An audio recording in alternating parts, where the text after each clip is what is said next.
জাতিগতমূলক সর্ববিধ কাজে পুরুষের পাশাপাশি নারীরও গুরুত্বপূর্ণ ভূমিকা রয়েছে।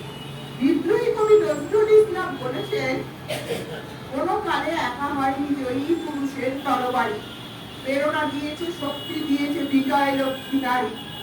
দেশের তথা বিশ্বের অর্ধেক জনগোষ্ঠী নারী।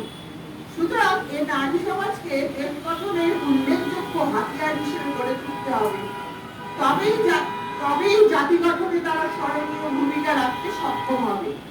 বিধাতার ইচ্ছার প্রতিফলক আদম আর হাওয়া, সেই আদি মানবী মাটির ধরণীতে আসে। নারী পুরুষের সম্মিলিত চেষ্টাই আমাদের সমাজ জীবনের শান্তি ও সমৃদ্ধি সাধিত হয়েছে। ইতিহাস সাক্ষী দেয়, নারী ও পুরুষের ঐকান্তিক চেষ্টা এবং পারস্পরিক নির্ভরশীলতার ভিত্তিতেই মানব সমাজের অগ্রগতি সাধিত হয়েছে।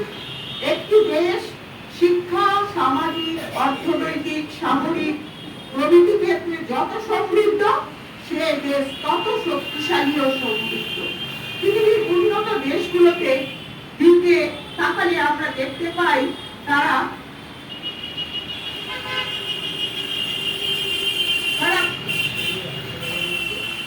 তাদের দেশের সকল ক্ষেত্রে নারী সমাজকে প্রাধান্য দিয়েছে।